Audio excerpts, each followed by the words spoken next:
ध्यायन्ति योगिनः कामदं मोक्षदं चैव ओंकाराय नमो नमः।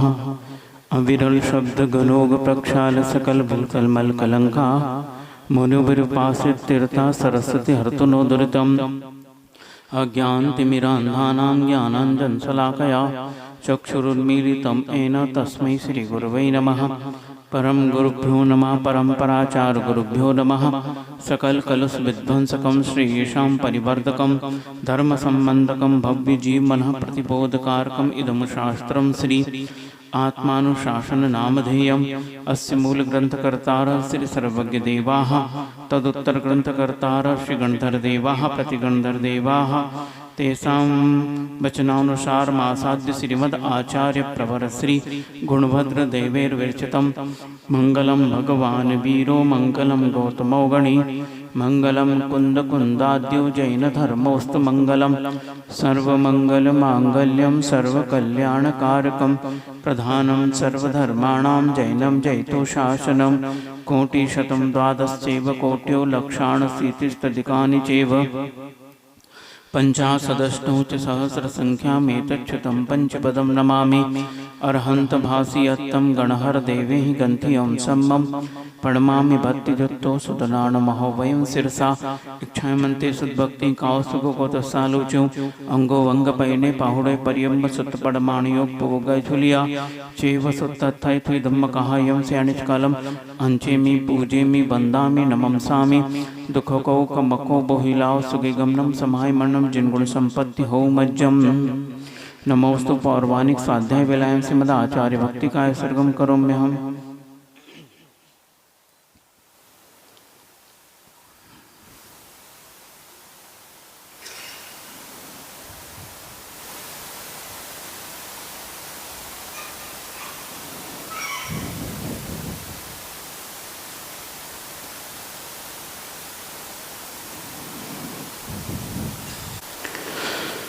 श्रुत जलधि पारगेभ्य स्वपरमति भावना पटुमतिभ्य सुचरित तपोनिधिभ्यो नमो गुरुभ्यो गुण गुरुभ्य। 36 गुण समज्ञे पंच विहाचार करण संदर्शे शिष्यानुग्रह कुशले धम्माय सदा वंदे। गुरु भक्ति संयमेन या तरन्ति संसार सायरम घोरम छिन्नन्ति अट्टकम मम जन्मन्मरणं न पावन्ति ये नित्यं व्रत मंत्र होम निरता ध्यानाग्निहोत्राकुला षट्कर्माभिरतास्तपोधन धना साधु क्रिया साधवा शील प्रावरणा गुण प्रहरणा चंद्रार्क तेजोदिकाः मोक्षद्वारक पाठ पाटन भटा प्रीडन्तु मां साधवः। गुरवः पान्तु नो नित्यं ज्ञान दर्शन नायकाः चारित्राणोर्गम्भीरा मोक्षमार्गोपदेशकाः इच्छावन्ते आयरि भक्ति कावसुगो गोतसालोचो संवदान संवदन संसंचर्युत्ताणं पंचव्याचारणम् आयरियाणम् आयरादि सुदनाणवोदेश्याणं वोज्झायणं तीरेण गुणपालं दयाणं सव्वसाणं सैनचकालम् अंचेमि पूजेमि वन्दामि नमंसामि दुःखको कम्मको बोहिलाओ सुगे गमनं समाहि मरणं जिनगुण संपत्ति हो मज्जम। लक्ष्मी निवास निलयं विलीन विलयं निधाय रदिवीरम् आत्मानुशासनमहं वक्ष्ये मोक्षाय भव्यानाम्।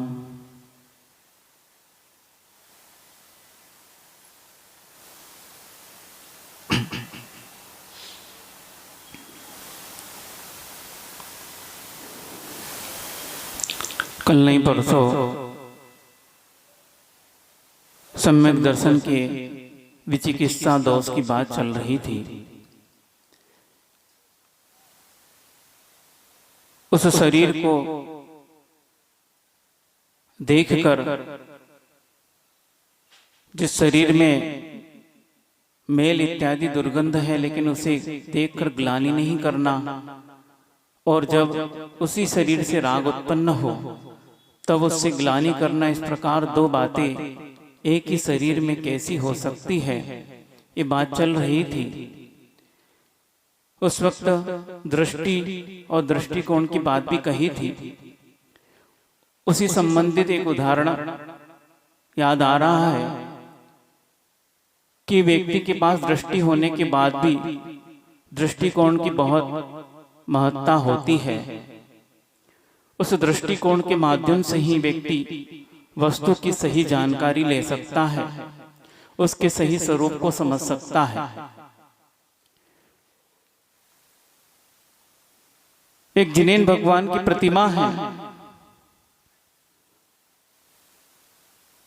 और वह मान लो सोने की प्रतिमा है, बहुत बड़ी प्रतिमा है, क्योंकि सुनते हैं अकृत्रिम जिनालयों में 500 धनुष की प्रतिमाएं होती हैं और रत्नों की, मणियों की, स्वर्ण की भी होती हैं।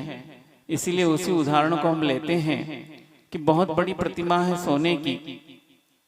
अब वह प्रतिमा तो अपने आप में भगवान की है, इसलिए उसमें न तो राग है, न द्वेष है, न किसी प्रकार का विकार भाव है। 18 दोष से रहित जैसे जिनेंद्र भगवान होते हैं, उन्हीं की यह प्रतिकृति बनाई गई है। अब व्यक्ति एक दर्शन करने जाता है, उसका उद्देश्य दर्शन नहीं है, लेकिन फिर भी भगवान के दर्शन करने जाता है और जाते से ही भगवान के पूरे शरीर को देखता है और उस पूरे शरीर को देखकर उसने अनुमान लगा लिया कि बहुत बहुमूल्य प्रतिमा है और सोने की प्रतिमा है। और वह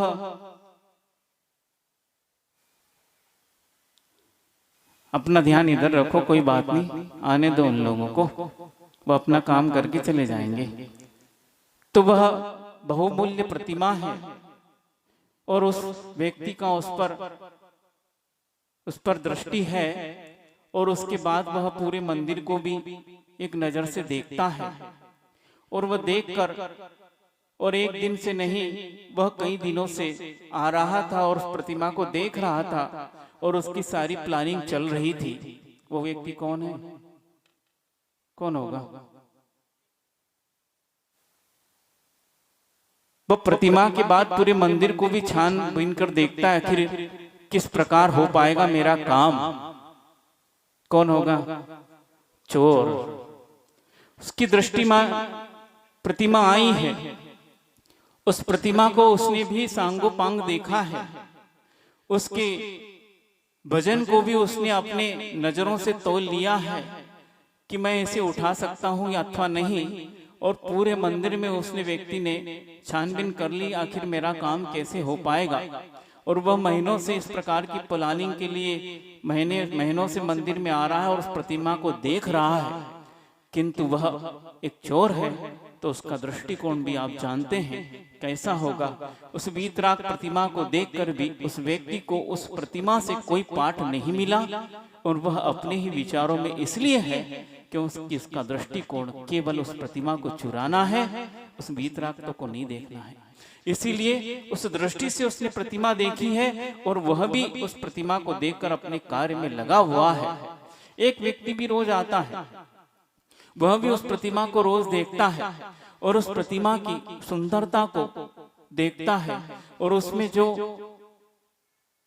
शिल्पी ने समचतुरस्र संस्थान डाला है, समचतुरस्र संस्थान ऐसा होता है उसमें बिल्कुल आंगोपांग नपे तुले होते हैं। प्रतिमा तो फिर भी बना सकते हैं, लेकिन व्यक्ति जो जीवित है उसमें भी समचतुरस्र संस्थान का उदय होता है। वह पुण्य प्रकृति मानी गई है। उससे शरीर जो है सांगोपांग इस प्रकार जैसे सांचे में ढलकर बनाया गया है, ऐसा लगता है बिल्कुल नाप तोलकर अंगोपांग बने हैं। जिस प्रकार का सामुद्रिक शास्त्र में वर्णन किया गया है उसी प्रकार बिल्कुल नाप तोलकर नासिका कितनी होनी चाहिए, उसका ललाट कितना होना चाहिए, भुजाएं कितनी लंबी होनी चाहिए, टांगे और पेट पीठ जिस प्रकार का वहां लिखा गया है उस प्रकार का बिल्कुल उस कर्म के उदय में इस प्रकार का संस्थान बनता है और बहुत ही सुंदर लगता है। तो उस प्रतिमा में भी समचतुरस्र संस्थान उस कारीगर ने दिया है और बहुत ही सुंदर प्रतिकृति बनाई है। आप स्वयं भी देख लो, जब गोमटेश्वर बाहुली भगवान की प्रतिमा देखते हैं देखते ही रह जाते हैं। ऐसे ही कुंडलपुर के बड़े बाबा की प्रतिमा देखते हैं, क्या होता है। और उसी प्रकार आपके पड़ोस में ही एक सिद्ध क्षेत्र है नैनागिर, वहां भगवान पार्श्वनाथ की खड्गासन प्रतिमा।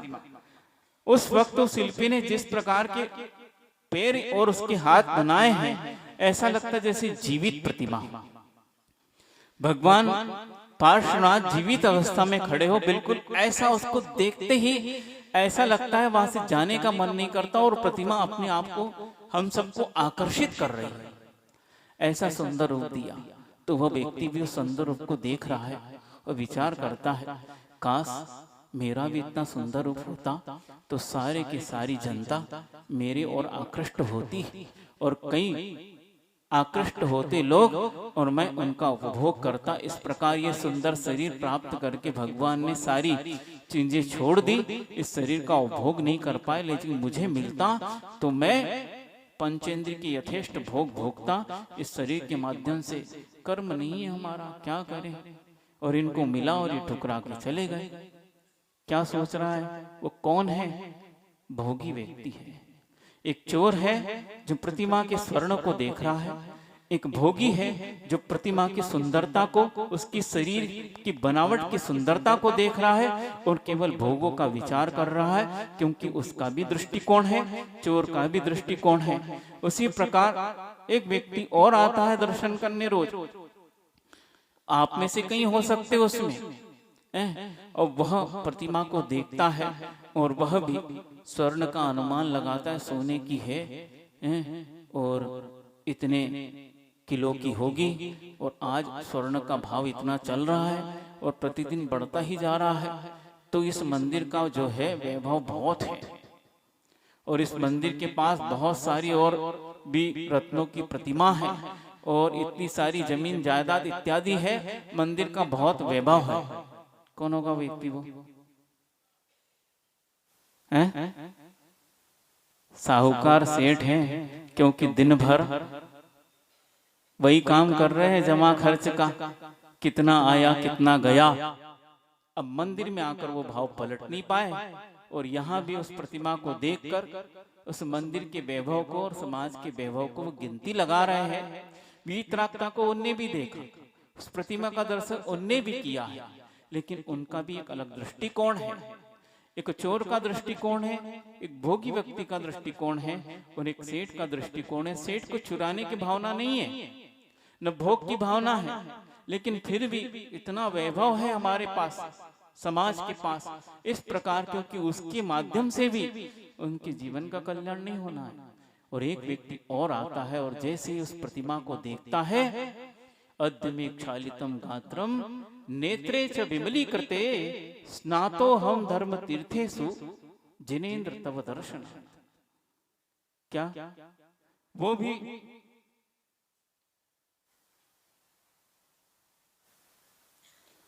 उसने भी उस प्रतिमा का दर्शन किया और प्रतिदिन करता, और जैसे ही करता है तो उसको यही श्लोक सबसे पहले ध्यान में आता है कि भगवान अद्य में क्षालितम गात्रम, मैं रोज स्नान करता हूं, पानी से स्नान करता हूं, और खूब महंगी से महंगी साबुन लगाकर भी स्नान करता हूं, लेकिन स्नान करने के बाद मान लो थोड़ी देर बाद गर्मी के कारण या किसी और कारण थोड़ा सा पसीना आ गया, वो सारा का सारा जो इत्र फुले लगाया सब समाप्त हो जाता है, शरीर से दुर्गंध आती है। ऐसा लगता ही नहीं है कि मैं स्नान करके आया हूं, और पुनः शरीर अशुद्ध हो जाता है। लेकिन जैसे ही आपके इस बिंब का और आपके स्वरूप का दर्शन किया, तो मुझे लगा अद्य में क्षालितम गात्रम, आज यह गात्र शरीर आज मेरा प्रक्षालित हो गया है, पूर्ण रूप से अशुद्धि से दूर होकर शुद्ध हो गया है। नेत्रे च विमलीकृते, और ये दोनों नेत्र जिसमें से प्रति समय गंदे पदार्थ बहते हैं, और शायद नवमल द्वार में इसको भी लिया है, आंख के कीचड़, आंख के, है ना, हाँ। तो ये नवमल द्वार में एक द्वार है जिससे निस्दिन गंदे पदार्थ बहते हैं, लेकिन आज नेत्रे च विमलीकृते, यह नेत्र जो मेरे दोनों हैं वो आज विमलता को प्राप्त हो गए, उनमें से सारी अशुद्धि समाप्त हो गई। क्यों? तब दर्शनार्थ, भगवान आपके दर्शन मात्र से ये शरीर प्रक्षालित हो गया है, ये नेत्र जो है विमलता को प्राप्त हो गए, शुद्धत्व को प्राप्त हो गए हैं। स्नातो हम धर्म तीर्थेषु, और आपके धर्म रूपी तीर्थ में स्नान करके भगवान मेरा जीवन ही संपूर्ण जो है शुद्ध, स्वस्थ और सुंदर हो गया है। इस प्रकार का आपका दर्शन है। कौन है वो? है? अपने आप को कही तो दो, कौन देखने जा रहा? वह भक्त है, सम्यक दृष्टि है, जिसे भगवान के शरीर से मतलब नहीं, भगवान की स्वर्ण की प्रतिमा से मतलब नहीं, उनके शरीर की सुंदरता से मतलब नहीं है, जिन्हें उनके स्वरूप से मतलब है। और जिन्होंने उसके स्वरूप को जान लिया, वो व्यक्ति इस प्रकार की भावना भाता है। उसका भी दृष्टिकोण है, उन्होंने भी किसी दृष्टिकोण से उन भगवान को देखा है और उस दृष्टिकोण से उन भगवान के स्वरूप को जाना है। इस प्रकार के चार व्यक्ति आपके सामने हैं। चोर का अपना दृष्टिकोण है, वह चोरी करना चाहता है। भोगी का अपना दृष्टिकोण है, वह भोग को प्रमुखता देता है। सेठ का अपना दृष्टिकोण है, उसको वैभव दिखता है। लेकिन एक भक्त का सम्यक दृष्टि का अपना दृष्टिकोण है, उसे भगवान का स्वरूप दिखता है और उससे उसको सम्यक दर्शन की प्राप्ति होती है। और जिसे हो जाता है उसका सम्यक दर्शन प्रतिदिन उन भगवान के दर्शन से निर्मल और निर्मलतर और निर्मलतम होता चला जाता है। और एक दिन वह साक्षात केवली या शुद्ध केवली के चरणों में बैठकर उस अपने सम्यक दर्शन को क्षायिक बना लेता है। उसका भी दृष्टिकोण है। इस दृष्टिकोण के माध्यम से व्यक्ति पदार्थ के स्वरूप को जानकर अपनी विचार धारणा बनाता है और विचार के माध्यम से हुए सामने वाला पदार्थ उसे उस रूप दिखता है। इसीलिए यहाँ विचिकित्सा का जो दोष है, उस दोष को समाप्त करने के लिए अपने दृष्टिकोण को बनाइए। जब हमारी गुणों की ओर दृष्टि चली जाएगी तो शरीर की मलिनता हमें दिख नहीं पाएगी, और जब भोग की ओर दृष्टि चली जाएगी तब हमें शरीर की मलिनता को देखना है। जब हम शरीर को भोग का साधन मानेंगे तब कहीं हमारे अंदर वो ग्लानि उत्पन्न होना चाहिए। लेकिन जब एक मुनिराज का, एक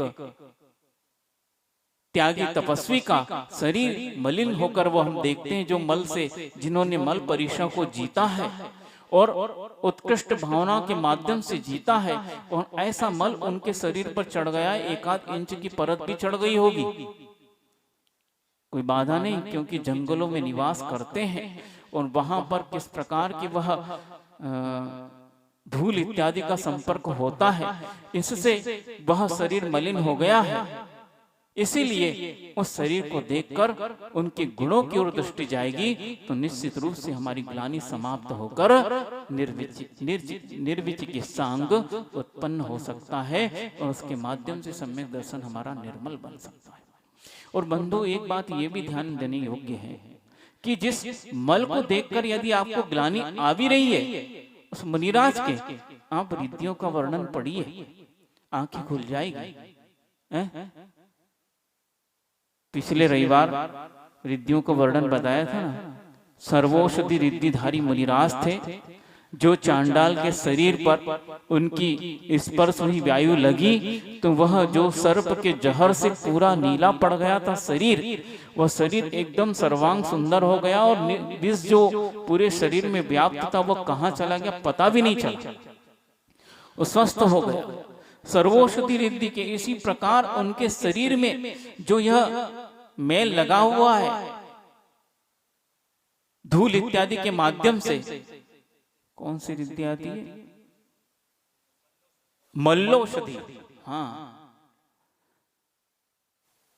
उस मल के माध्यम से ही जो व्यक्ति असाध्य रोग से ग्रसित है, उस मल के माध्यम से ही उस व्यक्ति की चिकित्सा हो जाती है, उसको खाना नहीं पड़ता।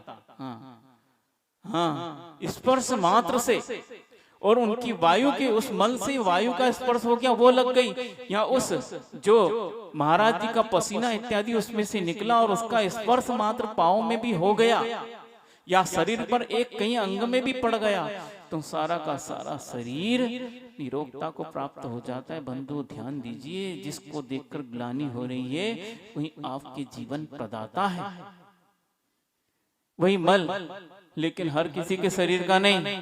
क्या समझे?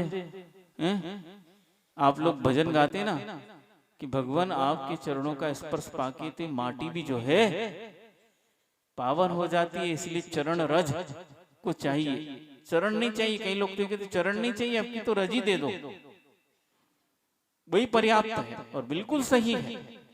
जो रिद्धिधारी मुनिराज होते हैं उनकी तो वह रज ही पर्याप्त है। उस रज के माध्यम से ही उस व्यक्ति के सारे रोग नष्ट हो जाते हैं। और जो नासिका से या खकार के माध्यम से लार इत्यादि जो निकलती हैं वो भी मल कही जाती, लेकिन वह मल भी उनका रिद्धि रूप हो जाता है। उसका भी स्पर्श यदि लग जाए तो व्यक्ति निरोगता को प्राप्त हो जाता है। ऐसे ऐसे वर्णन 64 रिद्धियों में मिलते हैं। आप पढ़िए, पूजा के समय शायद आती है ना, पूजा कर नित्या, हाँ वही नित्या प्रकंपाद। हमने पूजन कम की इसलिए याद नहीं है। वो आचार्य महाराज ने पूजन करने लायक की छोड़ा ही नहीं, जल्दी कर दी। उनने जल्दी नहीं की, हमको जल्दी थी।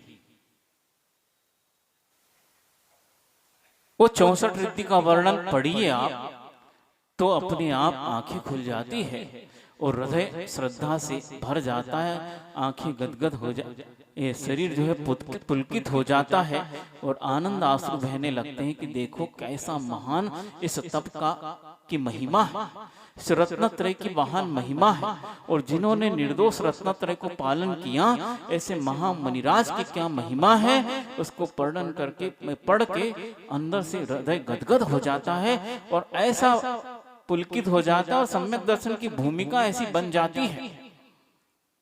क्योंकि इन महान रिद्धियों का वर्णन पढ़ते हैं तो यह बंधुओं, इसीलिए किसी भी पदार्थ को देखकर ग्लानि मत कीजिए। यदि आपकी प्रैक्टिस ग्लानि करने की हुई तो कहीं भी आप भले ही वो मुनिराज के पास मल देखोगे तो तुरंत ग्लानि उत्पन्न हो जाएगी। इसलिए आचार्य कहते हैं कि आप बाहरी जो भी पदार्थ हैं जो ग्लानि करने के योग्य हैं उसे देखकर ग्लानि मत कीजिए, क्योंकि उससे ज्यादा ग्लानि के युक्त पदार्थ तुम आप अपने जेब में लिए फिरते हो। जेब में मतलब चमड़ी के जेब में, चमड़ी जेब ही तो है, उसके अंदर भरा है। जैसे जेब में आप पैसा भरते जाते ठूसते जाते हैं, बाजार का दिन हो तो गिनने की फुर्सत नहीं रहती। जिसके पास गल्ला नहीं है वो जेब में ही ठूसते हैं। और बाद में जब ग्राहक शांत हो जाते हैं, चले जाते हैं, शाम हो जाती, फिर जेब से निकलता है माल। उसी प्रकार यह भी एक थैली है, जेब है, जिसमें सारा का सारा माल मटेरियल भरा हुआ है। और उसको माल मानो तो ठीक है, जो मानना हो मानो, लेकिन उससे बड़ा ग्लानि का युक्त पदार्थ इस संसार में नहीं है। जब अपने शरीर से राग हो तो निश्चित रूप से उसका चिंतन कीजिए, और जब सामने ऐसे गुणी व्यक्ति का दर्शन हो, भले उसका शरीर कितना भी कैसा भी हो, लेकिन उनके गुणों को देखकर, उस रत्नत्रय को देखकर दृष्टि अपनी भक्ति से गदगद हो जाना चाहिए। उन आंखों में आनंद आंसू आना चाहिए और हृदय जो है गदगद होकर रोमांच उत्पन्न होना चाहिए, जिसको कहते हैं ना पुलकित हो गए, रोए खड़े हो जाते हैं। डर के मारे रोए बहुत खड़े होते हैं, भक्ति में रोए खड़े करके दिखाओ, तब समझ में आएगी भक्ति क्या होती है, तब आपका सम्यक दर्शन निर्मल हो सकता है। इसीलिए कल नहीं परसों ये बात अधूरी रह गई थी कि किस प्रकार हम अपना दृष्टिकोण बदलें। उस दृष्टिकोण के माध्यम से आप उस वस्तु की सही सही जानकारी ले सकते हैं। जब आपको शरीर पर राग उत्पन्न और भोगों का विचार आए, तब दृष्टिकोण को बदलकर उस शरीर के स्वभाव का चिंतन कीजिए। और जब वीतरागी मुनिराज या ऐसा कोई गुणी व्यक्ति सामने आए तो उनके शरीर भले ही मेला हो, लेकिन उनके गुणों की ओर दृष्टि देव और उसी कोण से सोचो तो निश्चित रूप से हमारी भक्ति निर्मल हो सकती है। ये केवल अपनी विचारधाराओं पर ही निर्धारित है। तो इस प्रकार के दृष्टिकोण से हम अपने विचिकित्सा दोष को समाप्त करके निर्विचिकित्सा अंग को निर्मल और शुद्ध बनाते हैं, जिससे हमारा सम्यक दर्शन पूर्णता को प्राप्त होता है। उसके बाद जो दोष आता है वह मूढ़ दृष्टि दोष। मूढ़ दृष्टि का अर्थ है, पहले ही बोला मूढ़ता की पहली बात कही थी, तो हमारी दृष्टि में जो अविवेकीपन है, मूर्खता है, उससे मूढ़ दृष्टित्व कहते हैं। अर्थात जिनेंद्र भगवान का जो धर्म है, धम्मो दया विशुद्धो, अर्थात अथवा जीवाणाम रक्षणो धर्मो अथवा रैणतयम च धम्मो, इस प्रकार धर्म की कई परिभाषाएं आचार्यों ने लिखी है। हालांकि ये परिभाषाएं अक्षरों में भिन्नता को लिए है, बाकी इसमें अर्थ भिन्नता नहीं है। सभी रत्नत्रय रूपी धर्म का ही व्याख्यान करती है। अथवा आत्मा में जो वस्तुतः हमारे वास्तविक गुण हैं, उनको प्रकट करने के लिए सारी क्रियाएं हैं। तो दया से जो विशुद्ध होता है वही व्यक्ति धार्मिक और धर्म माना जाता है। और दया जिसके पास है वही जीवों का रक्षा कर सकता है। और जो जीवों की रक्षा करने के लिए उद्यत होता है वही व्यक्ति अहिंसा धर्म को अपना सकता है। और अहिंसा ही तो हमारा चारित्र है। इसलिए ये परिभाषाएं एक दूसरे की पूरक है, भिन्न नहीं है। इस प्रकार जो जिनेंद्र भगवान ने धर्म कहा गया है और उस धर्म को पालन करने के लिए जो मार्ग बताया गया है, उस मार्ग से, उस धर्म से जो विपरीत है और उस विपरीत मार्ग का अनुसरण करते हुए जो अपना जीवन यापन कर रहे हैं, न तो उस मार्ग की प्रशंसा करना, न उस मार्ग पर जो चल रहे हैं उनके उस धर्म पालन की प्रशंसा करना। बहुत ध्यान से सुनना, क्योंकि कई बार इसमें लोग गाफिल हो जाते हैं। आचार्य ने कहा मूढ़ दृष्टि वो है जो कुमार्ग की और कुमार्ग पे चलने वाले उस व्यक्ति की जो धार्मिक क्रियाएं हैं उनकी प्रशंसा करता है, वो मूढ़ दृष्टित्व है। लेकिन ऐसे भी व्यक्ति हो सकते हैं जो लोकोपयोगी कार्य करते हैं। जैसे एक राजा है, उस राजा ने उस प्रजा का पालन करने के लिए, वो किसी भी धर्म का अनुयायी हो, लेकिन उस राजा ने उस प्रजा का पालन करने के लिए, प्रजा मेरी पुत्रवत है, जैसे मैंने अपने राजकुमार का पालन पोषण किया है, भले ही सारी प्रजा को अपने राजमहल में नहीं रख सकता, लेकिन उनको इतनी सुख सुविधा तो दे सकता हूँ ताकि वह अपने जीवन में कष्ट का अनुभव न करे। इस प्रकार उस राजा ने कई कुएं बावड़ी खुदवाई, या कहीं वृक्ष लगाए, या औषधालय या शिक्षालय खुलवाए। इस प्रकार का लोकोपयोगी कार्य किया है। इस कार्य की प्रशंसा करना, क्योंकि लोकोपयोगी है, उस व्यक्ति ने पूरी जनता के लिए, उस जनता का धर्म ध्यान, उस जनता के जीवन में कोई कष्ट ना आए, क्योंकि कष्ट आने से व्यक्ति को सबसे पहले क्या होता है, कष्ट जब आता है तो सबसे पहले व्यक्ति का भाव बिगड़ता किस पर है? जो बेचारे कुछ नहीं करते हैं, सबसे पहले उनकी कुटाई करते हैं। किनकी? कौन नहीं करते? भगवान कुछ नहीं करते अपने। क्या करते हैं? न राग में न द्वेष में। हाँ, वही मैं कहना चाह रहा हूं ना कि सबसे पहले कष्ट आता है तो धर्म पर कुठाराघात होता है। इतना सब कर रहे हैं, फिर भी उसके बाद इतना कष्ट आ गया। अब बताओ क्या करें? इसीलिए वह राजा भी समझता है इनको यदि धर्म ध्यान ठीक से करना है तो सारी सुख सुविधा वो जुटा कर रखता है, ताकि इनका जीवन धार्मिक बना रहे और यह एक दूसरे से प्रेम वात्सल्य से रहे। क्योंकि कष्ट आने पर झगड़े भी बहुत जल्दी हो जाते हैं, इसीलिए वह आपस में प्रजा में प्रेम भाव बना रहे। इन सब बातों को ध्यान में रखकर उसने प्रजा के हित के लिए कार्य किया है, इसलिए उसका वो कार्य प्रशंसनीय है और उस प्रशंसा के योग्य वह पात्र भी है, इसलिए उसका सम्मान करते हैं और करना चाहिए। लेकिन वह जिस धर्म का अनुपालन कर रहा है उस धर्म की प्रशंसा सम्यक दृष्टि नहीं करेगा, उसके लोकोत्तर, उसके लोक उपयोगी कार्यों की प्रशंसा अवश्य कर सकता है, क्योंकि उसने सारी जनता के हित में कार्य किया। उसमें कई धर्म को धारण, जिन धर्म को धारण करने वाले भी हो सकते हैं, कहीं किसी भी धर्म को धारण करने वाले हो सकते हैं, लेकिन सबका लक्ष्य यह है प्रजा में सुख शांति चैन अमन बना रहे। क्योंकि सबसे पहले बंधुओं, वैयक्तिक धर्म की अपेक्षा सबसे पहले राष्ट्र धर्म होता है। क्या होता है?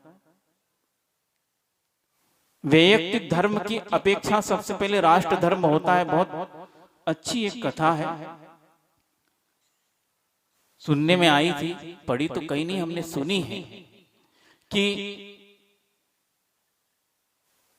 कई राष्ट्रों में सेनापति होते हैं और वस्तुतः राष्ट्र की रक्षा का पूरा दारोमदार सेनापति पर होता है। जिस राष्ट्र का सेनापति बलवान चतुर है, उस राष्ट्र पर आंख गड़ाने की हिम्मत किसी की नहीं होती है।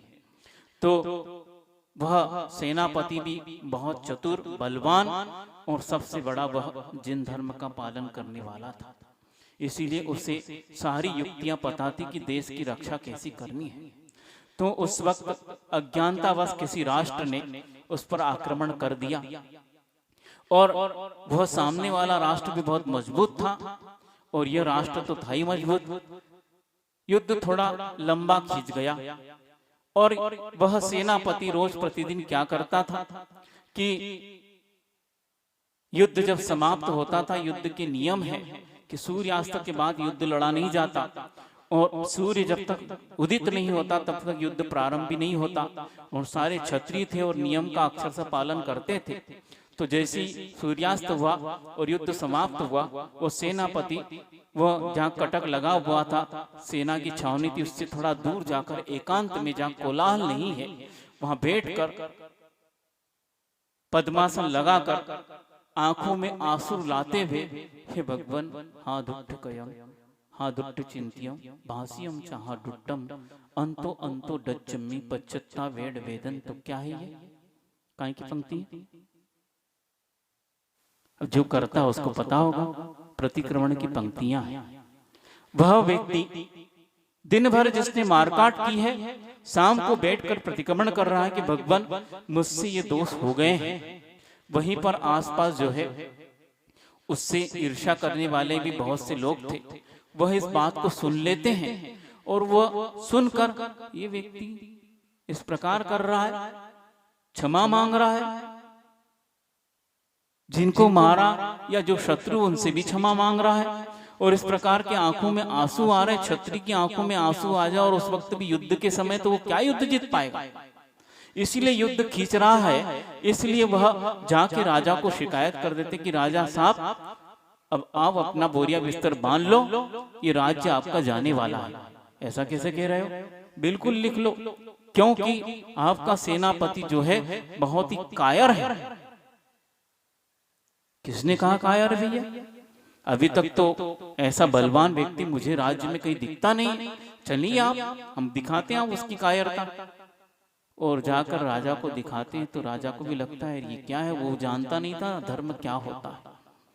और वह सेनापति को बुलाते हैं कि हम आपका सेनापतित्व आपसे ले रहे हैं क्योंकि आपके जैसा कायर नहीं है।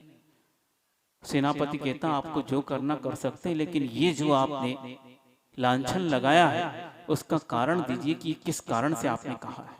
तो बोलता है कि अभी हम आपको देख के आ रहे हैं, आप रो रहे थे और क्षमा मांग रहे थे बार बार और धरती पर सर रख रख के। तो सेनापति कहता है सुनिए राजा जी, मैं सच्चा जिन भक्त हो और जो जिन भक्त होता है वो कायर नहीं होता, क्योंकि वो काय में रत नहीं होता। जो काय में रत है वो कायर है। आज ऐसे नहीं लिखा ना, कायरता, कायरता मूक माटी में लिखा है। जो काय में रत है वो कायर है। मुझे अपने शरीर की फिक्र इसलिए नहीं है क्योंकि मैं जिनेंद्र भगवान का भक्त हूँ और उसके धर्म, उनके धर्म में आत्मा की उन्नति के लिए इस काय को भी तप के माध्यम से इस काय को भी क्षीण किया जाता है। इसलिए इस काय का मोह तो मुझे है नहीं, इसलिए मैं कायर नहीं हूँ। रही बात रोने की, तो उस वक्त मैं प्रतिक्रमण कर रहा था, समस्त जीवों से क्षमा इसलिए मांग रहा था क्योंकि जब सुबह से लेकर शाम तक ये राष्ट्र धर्म है और शाम को जब राष्ट्र धर्म नहीं होता तो मेरा व्यक्तिगत धर्म आता है, और उस व्यक्तिगत धर्म के पालन के लिए मैं इस प्रकार अपना प्रतिक्रमण कर रहा था। अब आपको शंका हो गई है तो कल देखना रणांगण में होता क्या है, और वह पूरा दिन नहीं होने देता, कुछ ही घंटों में युद्ध समाप्त और राजा जी की जय जय होती है। क्या हुआ? यह है उस व्यक्ति का धर्म। राष्ट्र धर्म आता है तब हम राष्ट्र धर्म का पालन करते हैं, जब व्यक्तिगत धर्म की बात आती है तो व्यक्तिगत धर्म पालन करते हैं। इसीलिए जो जिनेंद्र भगवान का भक्त है वो कभी राष्ट्र धर्म को ओझल नहीं करता है? आप शांति धारा में पढ़ते हो? क्या पढ़ते हो? संपूजका नाम प्रतिपालका नाम तपोधना नाम देशस्य राष्ट्रस्य पुरस्य राज्य करो तो शांति। भगवान जिनेंद्र बस केवल सुनो, सोचते रहो मंदिर में बैठ के, यही सिखाता जैन धर्म। राष्ट्र की शांति और देश की शांति कैसे होगी? जब आतताई अपने ऊपर आक्रमण करेंगे, जब बॉर्डर पर वह सैनिक खड़ा है, वे सोचता है कि एक भी आतंकवादी अंदर चला गया तो कईयों का धर्म ध्यान नष्ट हो जाएगा। इसीलिए मुझे सजग रहना है, मेरा यही धर्म है, और उस धर्म में उसको हिंसा भी करनी पड़ती है, लेकिन वह उसका राष्ट्र धर्म है। वह हिंसा के भाव से हिंसा नहीं कर रहा, वो राष्ट्र की रक्षा से कर रहा।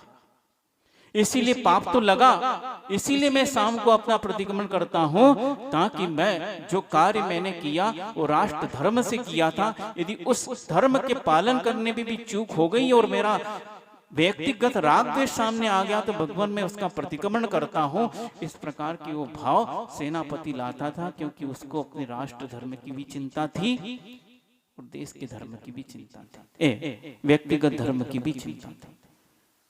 तो इस प्रकार उस लोकोपयोगी कार्य की वह सम्यक दृष्टि प्रशंसा करता है, लेकिन उस धर्म की नहीं करता कि जिस धर्म का वो अनुयायी राजा, इस धर्म ने इस प्रकार सिखाया, ये प्रशंसा नहीं। उसने जो कार्य किया, उत्तम कार्य किया, उस व्यक्ति ने इस प्रजा का पालन करने के लिए अपनी राष्ट्र धर्म का उत्तम रीति से पालन किया, ये प्रशंसा है। वो अपना व्यक्तिगत धर्म जो भी पालन करता हो उसकी वो प्रशंसा नहीं करेगा। यही सम्यक दृष्टि का कर्तव्य है, और इसको ही अमूढ़ दृष्टि अंग कहते हैं। समझ में आई बात? कहीं गलत फहमी तो नहीं हो रही?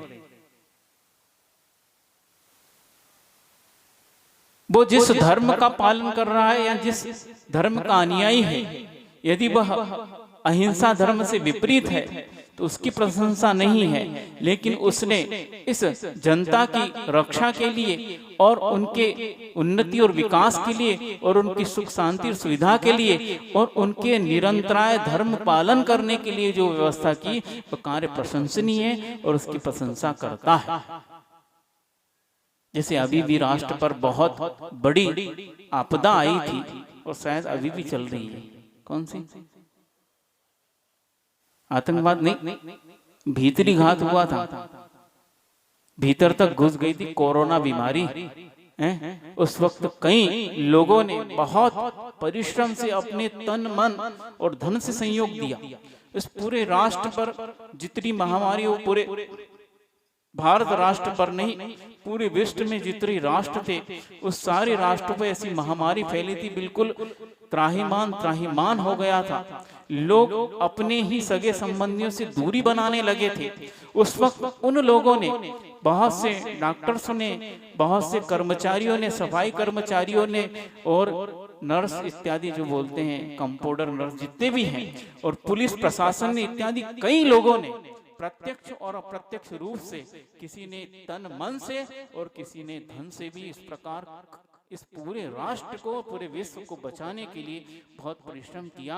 और उनका परिश्रम, लेकिन क्या कर सकते हैं, कई लोग तो जो है इसकी चपेट में आकर अपने प्राणों से हाथ धो बैठे, लेकिन फिर भी बहुत लोगों ने मेहनत की है और मेहनत जो है प्रशंसा की योग्य है। उसकी प्रशंसा, क्योंकि समस्त राष्ट्र की रक्षा की बात आई है।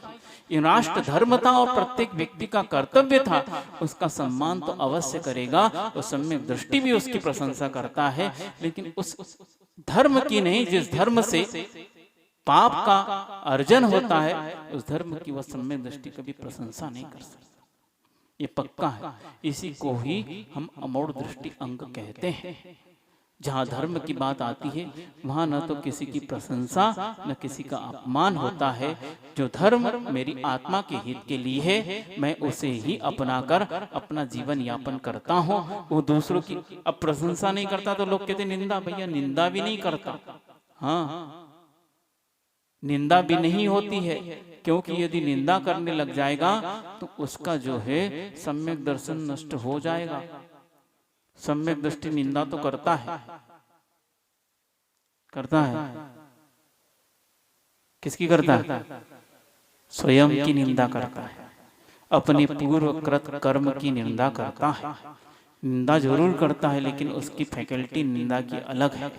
तो इस प्रकार वह अमूढ़ दृष्टि अंग का धारी जो है, वो मूढ़ दृष्टि के माध्यम से अपने जीवन में सम्यक दर्शन को भी मलिन नहीं करता। इसे कुमार्ग की और कुमार्ग पर चलने वाले व्यक्तियों की कभी प्रशंसा नहीं करते हैं। इसलिए हमें भी इस कार्य से बचना चाहिए, लेकिन लोकोपयोगी कार्य जब भी हो तो उसकी प्रशंसा अवश्य करनी चाहिए, क्योंकि हमारा राष्ट्र धर्म है। उस राष्ट्र धर्म की प्रशंसा प्रत्येक व्यक्ति करता है। इसीलिए इस धर्म को बहुत ही महान और उत्कृष्ट दर्जा मिला है। हाँ, सत्वेषु मैत्री, यह इसी बात का द्योतक है। समस्त प्राणियों से हमारा मैत्री भाव है, इसीलिए है क्योंकि वह उनके जीवन के कल्याण के बारे में जो चिंतन किया जाता है वो मैत्री भाव के बिना नहीं किया जा सकता। जब हम समस्त प्राणियों के लिए अपाय विचय धर्मदान करते हैं और विपाक विचय धर्म ध्यान भी करते हैं, तो जब तक हमारे जीवन में सत्वेष मैत्री में भावना दृढ़ नहीं होती, तब तक हम किसी के बारे में सोच नहीं सकते। यह भावना इसी धर्म में दी गई है, इसलिए यह बहुत ही उत्कृष्ट और सिरमौर है। तो इस प्रकार यह अमूढ़ दृष्टि अंग हुआ। मूढ़ दृष्टि दोष हुआ कि इस प्रकार का मूढ़ दृष्टित्व जो है वह सम्यक दर्शन को मलिन कर देता है। हम जिस मार्ग पर चल रहे हैं उस मार्ग पर हमें अडिग होने के लिए उस मार्ग का ही आचरण करते, उस मार्ग की प्रशंसा करते हुए, यदि मान लो, इसका एक उदाहरण देते हैं। आप क्या दे दें? गाड़ी का दे देते हैं, बहुत ही लेटेस्ट बिल्कुल न्यू मॉडल की आप बहुत महंगी कार लेकर आए, आपके घर पर आ गई है और आपको वह कार बहुत पसंद इसलिए थी, आपने बहुत सारे एडवर्टाइजमेंट देखकर या बहुत से शोरूम्स घूमकर, सभी कंपनियों के शोरूम घूमकर आपने बिल्कुल छाट कर उस कार को लाए, क्योंकि आपको वो कार पसंद है और उस कार में आपको जो है अपना पूरा मन लग गया है। अब वो आपके घर के दरवाजे के आगे खड़ी है, तो आपका पड़ोसी कम थोड़ी है ना। अब कुछ दिनों बाद एक नया मॉडल आ गया, अब वह कार बहुत, वो भी उतनी महंगी या उससे थोड़ी महंगी होगी और वह उसके घर के आगे खड़ी हो गई। आसपास आपका घर है। अब जैसे ही आप घर से निकलते हैं, अब मान लो आपकी दृष्टि उस कार पर गई, तो क्या होगा? बताओ तो क्या होगा? अपनी कार पसंद आएगी क्या? उसमें बैठने का मन होगा क्या? बैठ तो जाओगे, लेकिन बार बार देखोगे यार उसकी कार जो है, उस गाड़ी में बैठते बैठते भी उसकी कार याद आ रही, उसकी कार पर दृष्टि जा रही है, क्योंकि हम अपनी कार में संतुष्ट नहीं है, इसलिए वहां जा रही है। समझ में आई हमारी बात? उदाहरण क्यों दिया? इसी प्रकार हमने जो चीज अपनाई है, यदि वो हम उससे संतुष्ट हैं, तो निश्चित रूप से हमारी दृष्टि कहीं नहीं जा सकती। जो हमने प्राप्त किया है वही हमारा सबसे उपयुक्त और कल्याणकारी वस्तु है। इसके अलावा हमें और प्राप्त करने योग्य कोई वस्तु ही नहीं।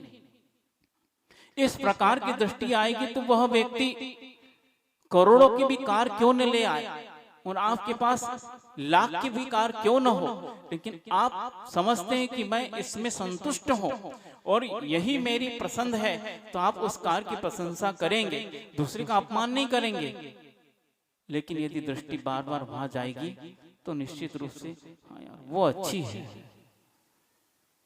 अपनी थोड़ी सी कमजोर है, वो अच्छी है, इस प्रकार दृष्टि जाएगी कि नहीं जाएगी, क्योंकि हम अपनी वस्तु से संतुष्ट नहीं हैं। सम्यक दर्शन हमारी आत्मा में उत्पन्न हुआ है, इसीलिए यदि उसको निर्मल रखना है तो निश्चित रूप से मैंने जो पाया वो सर्वोत्कृष्ट है और इससे बड़ा दुनिया में कुछ नहीं है। इस प्रकार की संतुष्टि रखोगे तो अन्यत्र दृष्टि जा ही नहीं सकती, वो कितना भी आश्चर्यकारी क्यों न हो, जाएगी नहीं दृष्टि।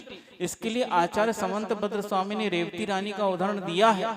पंचम काल में भी समोसरण आ गया है, कहती भगवान महावीर चले गए, समोसरण इधर ही छोड़ गए का,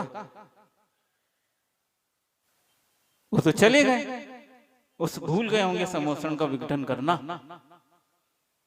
वो तो महीने भर पहले ही समोसरण को त्याग करके निकल गए होंगे। कितने 1 महीना लगा महावीर भगवान को,